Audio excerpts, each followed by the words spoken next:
जय हिंद बच्चों आज मैं कुछ विज्ञान के आपको इम्पोर्टेंट क्वेश्चंस कराने जा रहा हूं जो कि आपके पीएम यशस्वी छात्रवृत्ति योजना है जो 29 सितंबर को होने जा रही है, उसमें आ सकते हैं। तो कुछ बेसिक चीज़ों को बताने के बाद मैं प्रश्नों को स्टार्ट करता हूं। अम्ल सभी को पता है, वे यौगिक जो अत्यधिक क्रियाशील धातु से अभिक्रिया करके हाइड्रोजन गैस बनाते हैं उन्हें अम्ल कहते हैं। तो इसमें देखिए हाइड्रोजन का एक आयन, एक क्लोरीन का आयन, मतलब हाइड्रोजन के जब आयन आते हैं तभी ये देखिए अम्ल के रूप में परिवर्तित हो जाता है। क्षार जो है जल में घुलनशील क्षारक को क्षार कहते हैं। इनका स्पर्श साबुन की तरह स्वाद कड़वा तथा प्रकृति जो है संक्षारक होती है। तो जैसे सोडियम हाइड्रोक्साइड एक तरह का क्षार है, तो जब ये पानी में बच्चों डिसोसिएट होता है तो सोडियम आयन और हाइड्रोक्साइड आयन बनाता है। और यहाँ पर बच्चों लवण जो है आपको पता है, जब अम्लों से हाइड्रोजन धातु द्वारा विस्थापित होते हैं तब लवण बनता है। दूसरे शब्दों में जब अम्ल एवं क्षारक उदासीनीकरण अभिक्रिया करते हैं तब लवण एवं जल बनता है। तो देखिए हाइड्रोक्लोरिक एसिड है, यहाँ सोडियम हाइड्रोक्साइड है, दोनों जब मिलते हैं तो NaCl यानी कि सोडियम हाइड्रोक्साइड सॉल्ट बनाता है। ये जो हम नमक खाते हैं उसका फॉर्मूला है, और ये जल बनाता है। अम्ल बच्चों जो है क्षारक सूचक रंजक या रंजकों के मिश्रण होते हैं जिनका प्रयोग अम्ल एवं क्षारक की उपस्थिति को सूचित करने के लिए किया जाता है। जो बच्चों इसमें इंपॉर्टेंट पॉइंट्स है वही हम तेजी से कवर करेंगे, बाकी छोड़ देंगे। यहाँ देखिए जब क्षारक किसी धातु से अभिक्रिया करता है तो हाइड्रोजन गैस के उत्सर्जन के साथ एक लवण का निर्माण होता है जिसका ऋणायन एक धातु और ऑक्सीजन के परमाणुओं से संयुक्त रूप से निर्मित होता है। जैसे यहाँ देखिए जिंक जो है सल्फ्यूरिक एसिड के साथ सल्फ्यूरिक अम्ल के साथ रिएक्ट कर रहा है तो जिंक सल्फेट इसको और हाइड्रोजन को अलग कर देता है। जब अम्ल किसी धातु कार्बोनेट या धातु हाइड्रोजन कार्बोनेट से अभिक्रिया करता है तो यह संगत लवण कार्बन डाइऑक्साइड गैस एवं जल उत्पन्न करता है। तो इसका आप रिएक्शन का बच्चों ध्यान रखेंगे क्योंकि इसकी जगह कुछ भी आ सकता है। तो यहाँ सोडियम कार्बोनेट है, हाइड्रोक्लोरिक एसिड के साथ जब रिएक्ट कर रहा है तो sodium chloride plus water plus CO2 carbon dioxide gas बनाता है। और ये आपको pH स्केल सभी को पता होगा, अम्ल या क्षारक की प्रबलता की जांच जो है pH स्केल जिसका मान 0 से 14 तक होता है स्केल पर किया जाता है। और इसमें देखिए इसके उपयोग किए जो विलयन में हाइड्रोजन आयन की सांद्रता की माप होती है। एक उदासीन विलयन के pH का मान जो है 7 होता है, यानी कि जो पानी शुद्ध पानी उसका 7 होगा, जबकि अम्लीय विलयन के pH का मान जो है 7 से कम और क्षारीय विलयन के pH का मान जो है 0 से ये 7 से अधिक होता है। याद रखिएगा 0 से 7 तक। यहाँ ये जो उसकी एसिडिटी है या अम्ल का जो पावर है वो 1 सबसे ज़्यादा होगा, 0 सबसे ज़्यादा होगा, और यहाँ पर जो आपके क्षार हैं उसकी 14 की वैल्यू सबसे ज़्यादा होगी। इसका आप ध्यान रखिएगा, ठीक है। सभी जीवों में उपापचय की क्रिया pH की एक इष्टतम सीमा में होती है। ये सबको पता है। हमारे पेट में क्या बनता है? हाइड्रोक्लोरिक एसिड बनता है। तो अब आइए जो चीज़ें और इम्पोर्टेंट रिएक्शन है उसको देख लें जो कि आपके एग्ज़ाम में बच्चों आते हैं, और वेरी इंपॉर्टेंट, इसको ज़रूर से आप नोट डाउन कर लीजिएगा, ठीक है। जो क्रिस्टलीय फॉर्म में पाए जाते हैं, कॉपर सल्फेट उसका एग्जाम्पल है। कॉपर सल्फेट में याद रखिएगा 5 जो हैं मॉलिक्यूल्स होते हैं पानी के, H2O के, ठीक है। तो इसमें देखिए तनुकरण, वाशिंग सोडा पे आइए हम आते हैं, डायरेक्ट जो इंपॉर्टेंट पॉइंट्स उसको छुएं। इसका फॉर्मूला धावन सोडा का बच्चों बहुत इंपॉर्टेंट है, कई बार मैच द फॉलोइंग में मिलाने में भी आता है। सोडियम कार्बोनेट इंटू 10 H2O, इसमें 10 मॉलिक्यूल होते हैं पानी के, इसको आप अलग से नोट डाउन जरूर कीजिएगा। निर्माण की प्रयोगशाला विधि निम्नलिखित है। सोडियम हाइड्रोक्साइड को जब कार्बन डाइऑक्साइड के साथ उसमें डाला जाता है तो सोडियम कार्बोनेट और H2O बनता है। इसी क्रम में 10 जो है इसके मॉलिक्यूल इससे जाके जुड़ जाते हैं, तब जाके धावन सोडा यानी कि वाशिंग सोडा बनता है। अब इसका प्रभाव देखिए, उष्मा का प्रभाव, क्रिस्टलन जल पृथक हो जाता है, रंग नीले से सफ़ेद हो जाता है। जल अपघटन के कारण इसका जलीय विलयन क्षारीय होता है। अधिकांश धातुओं के लवण सोडियम कार्बोनेट से अभिक्रिया करके धात्विक कार्बोनेट का अवक्षेप बनाते हैं। अब देखिए खाने का सोडा, जो बेकिंग सोडा हम लोग डालते हैं छोले में और सब चीज़ों में डाले जाते हैं, उसका रासायनिक सूत्र क्या है? Sodium by carbonate. ये बच्चों जो ऐसे अगर ये NaCO3 लिखा रहता है तो ये सोडियम Na2CO3, तब ये सोडियम कार्बोनेट रहता है बच्चों। सोडियम हट के क्या हुआ? एक हाइड्रोजन लग गया, तो हाइड्रोजन के लिए बच्चों ये बाई शब्द का इस्तेमाल किया गया है। सोडियम बाई कार्बोनेट को खाने का सोडा या बेकिंग सोडा कहते हैं। तो ये अंतर है देखिए खाने का सोडा और वाशिंग सोडा के फॉर्मूला में। तो अब अक्सर बच्चे जो है कंफ्यूज हो जाते हैं, ठीक है। तो इसका आप दोनों का ध्यान रखिए, कन्फ्यूज़न कुछ भी नहीं होना है। इसमें निर्माण की प्रक्रिया क्या है? सोडियम कार्बोनेट कार्बन डाइऑक्साइड और H2O के साथ अभिक्रिया करने पे सोडियम बाइकार्बोनेट बनता है। उष्मा का प्रभाव क्या है? इसको जब गर्म किया जाएगा तो सोडियम कार्बोनेट पानी अलग हो जाएगा, CO2 अलग हो जाएगा। ठीक है, प्रबल अम्लों से अभिक्रिया करके यह कार्बन डाइऑक्साइड और गैस मुक्त करता है, ये इसका बच्चों फीचर है। ठीक है, अब देखिए ब्लीचिंग पाउडर वेरी इंपॉर्टेंट, विरंजक चूर्ण कई बार आता है बच्चों, कंफ्यूजन नहीं होना इन तीनों चीज जो हैं, और मैच द फॉलोइंग में भी आते हैं, इसलिए जानबूझ के आते हैं कि बच्चे कंफ्यूज हों। रासायनिक नाम इसका क्या है, कैल्शियम क्लोरोहाइपोक्लोराइड। ठीक है, कैल्शियम हाइपोक्लोराइड ही कहेंगे। ठीक है, तो इसको इस तरीके से भी याद कर सकते हैं, तो CaOCl2। ठीक है, इसमें क्या है, कैल्शियम हाइड्रोक्साइड जब क्लोरीन के साथ रिएक्ट करता है तब ये ब्लीचिंग पाउडर या विरंजक चूर्ण बनाता है।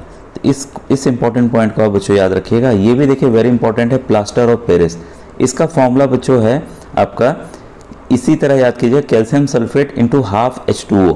ठीक है, आधा ये मॉलिक्यूल इसमें रहता है तभी ये प्लास्टर ऑफ पेरिस के रूप में रहता है। ठीक है, और दूसरा ये है अगर इसका दोगुना कर दें, इसी चीज़ को कैल्शियम सल्फेट को अगर हम दोगुना कर दें तो ये इसका आधा हट जाएगा। तो दोनों तरीके आप बच्चों याद कर लीजिएगा। इसमें इम्पॉर्टेंट क्या है कि किस तापमान पे गर्म करना है। जिप्सम को 373 केल्विन तक गर्म करने पर प्लास्टर ऑफ पेरिस बनता है। प्लास्टर ऑफ पेरिस जल को सोख लेता है तथा जिप्सम बनता है जो कठोर होता है। यह अस्पतालों में टूटी हड्डी जोड़ने के प्लास्टर चढ़ाने में काम आता है, खिलौनों में मूर्तियों बनाने में भी काम आता है। तो ये वेरी इंपॉर्टेंट है, इसको आप जरूर याद कर लीजिएगा। अब देखिए आपके प्रधानमंत्री यशस्वी योजना में प्रश्न कैसे आ सकते हैं। पहला प्रश्न आपके सामने है, एक आधे दिन में हाइड्रोजन क्लोराइड गैस वैफ विरचन वैफ दौरान गैस को सामान्यतः कैल्शियम क्लोराइड युक्त रक्षित नली में से गुजारा जाता है। रक्षित नली में किए गए कैल्शियम क्लोराइड का कार्य क्या है। ठीक है, तो यहाँ बच्चों उसका जो कार्य है गैस से नमी को अवशोषित करना।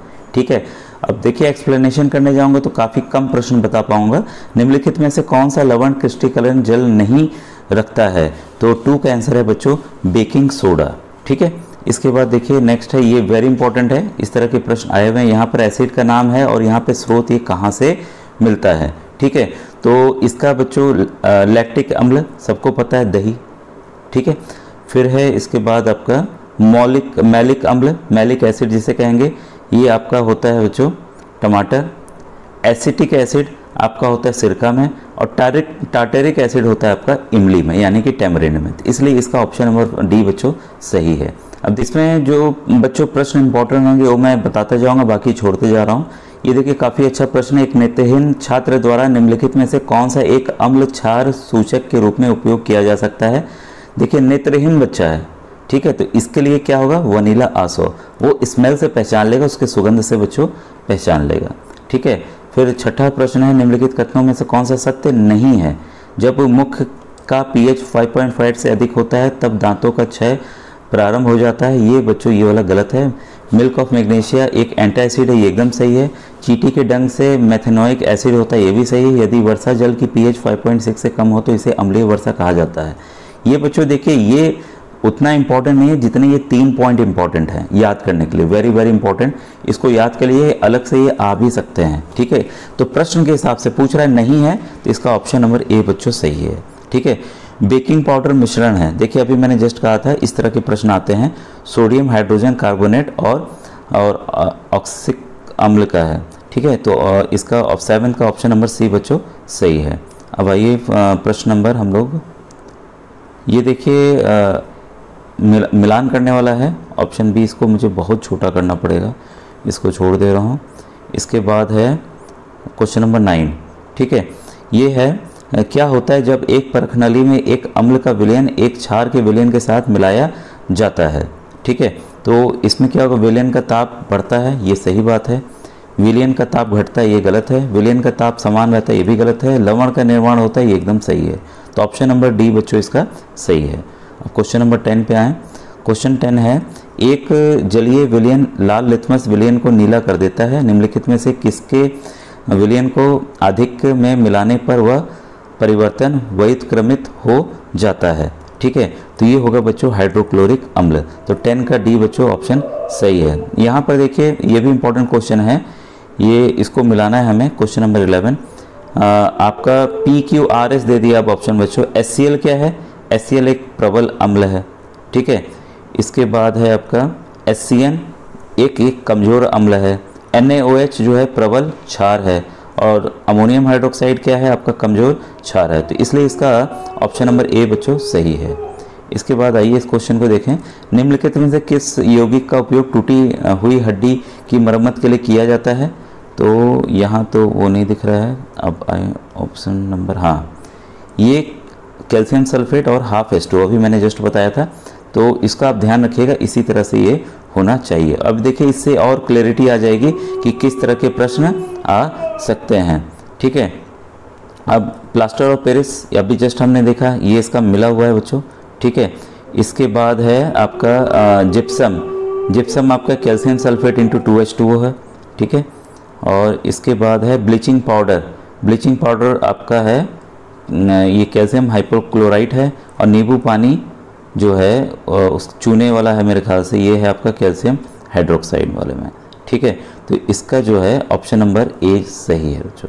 ठीक है, इसके बाद है पेट में अम्लता को कम करने के लिए निम्नलिखित में से किसका उपयोग एंटासिड के रूप में किया जा सकता है? तो यह है बच्चों सोडियम बाइकार्बोनेट और मैग्नीशियम हाइड्रोक्साइड। आप जो डाइजीन ये सब पीते हैं, जो टैबलेट्स दी जाती हैं, उसमें यही चीज़ होता है। ठीक है, अब आइए कुछ इंपॉर्टेंट क्वेश्चंस को देखें।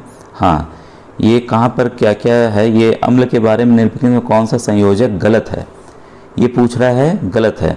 तो इसमें एथेनोइक अम्ल सिरका सही है, साइट्रिक अम्ल संतरा सही है, कार्बोनिक अम्ल सीतापेय सही है। इसमें CO2 मिलाया जाता है जितना भी आप पेप्सी और ये सब पीते हैं, और लैक्टिक अम्ल चाय, ये बच्चों गलत है। तो इसका ऑप्शन डी बच्चों गलत है। ठीक है, अब आइए इसमें देखें, इसका भी मिलान करना था, मिलान वाले क्वेश्चन छोड़ दे रहे हैं। अब है क्वेश्चन 26 देखते हैं। इसमें है कमज़ोर अम्ल और कमज़ोर छाल के अनुमापन में अंतिम बिंदु का पता लगाने के लिए कोई संकेतक उपयुक्त नहीं है। इसकी वजह है, इसकी वजह क्या है? ये देखिए तुल्यता बिंदु pH पर pH परिवर्तन बहुत कम होता है। तो 26 का बच्चों जो है बी ऑप्शन सही है। अब यहाँ पूछ रहा है 27 में कौन सा युग्म जो है वो गलत है? अमोनियम हाइड्रोक्साइड कपड़ों से ग्रीस को दाग हटाने में सही है। कैल्शियम हाइड्रोक्साइड इमारत की सफ़ेदी, ये सही है। सोडियम हाइड्रोक्साइड साबुन का निर्माण, ये भी सही है। मैग्नीशियम हाइड्रोक्साइड उर्वरक का निर्माण, ये बच्चों गलत है। तो बाकी 3 ऑप्शन हैं, इसको आप ज़रूर इसको याद कर लीजिएगा। ठीक है, अब इसमें देखिए क्वेश्चन 37, दांत के इनेमल में कैल्शियम फॉस्फेट होता है, इसकी प्रकृति क्या है? ठीक है, तो इसकी प्रकृति बच्चों जो होती है वह क्षारकीय होती है। अब ये अभिकथन वाले प्रश्न हैं, और हाँ, चूना पत्थर का रासायनिक सूत्र है, काफ़ी बार पूछा जाता है, कैल्शियम कार्बोनेट CaCO3। ठीक है, अब इसमें देखिए बढ़ता हुआ क्रम पूछ रहा है अम्ल का 41 में। ठीक है, तो जल से ज़्यादा एसिटिक अम्ल में होगा, एसिटिक अम्ल से ज़्यादा हाइड्रोक्लोरिक अम्ल में होगा। ठीक है, एसिटिक अम्ल CH3COOH, इसका ये फॉर्मूला होता है बच्चों। इसका पहला ऑप्शन ही सही है, बाकी के जो क्रम है वो गलत होंगे। ठीक है, इसमें क्या पूछ रहा है? इसमें भी देखिए अम्लीय गुण को घटते हुए क्रम में व्यवस्थित करना है। तो इसमें देखें भाई, सबसे पहले घटते हुए क्रम में सबसे पहले आएगा पेट में एसिड, हाइड्रोक्लोरिक एसिड बहुत तगड़ा होता है यहाँ पर। ठीक है, इसके बाद आएगा आपका सिरका। ठीक है, इसके बाद आएगा सिरका सेकंड नंबर पे। थर्ड नंबर पे आएगा नींबू का पानी, नींबू का पानी थर्ड पे आएगा। और ये क्या है? इसका तो भाई क्षारीय हो जाएगा, साबुन का हो गया। ठीक है, तो इसका ये नंबर 1 था, इसलिए ऑप्शन नंबर बच्चों ए यहाँ पर 42 का ए सही है। इसी तरह के बच्चों देखिए आसान से प्रश्न आते हैं। ठीक है, इसके बाद क्या है प्रश्न, ये वाला ले लें या तो 2 विलेन P और Q का pH मान क्रमशः 3 और 5 है, निम्नलिखित कथनों में से कौन सा सही होगा? ठीक है, इसमें है विलियन P जो है Q से 100 गुना अधिक अम्लीय होगा।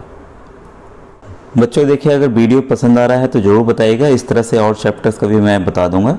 ठीक है, अब ये देखिए मैच द फॉलोइंग है 47 का। ठीक है, इसमें जो है बेकिंग सोडा का फॉर्मूला हमारा NaHCO3 है। इसके बाद है वॉशिंग सोडा का हमारा सोडियम कार्बोनेट है। कॉस्टिक सोडा हमारा NaOH को कहते हैं, सोडियम हाइड्रोक्साइड को कहते हैं। जो साधारण नमक है हमारा वो NaCl है। इस हिसाब से 47 का डी बच्चों ऑप्शन सही है। ये बच्चों आज का वीडियो था। Thank you.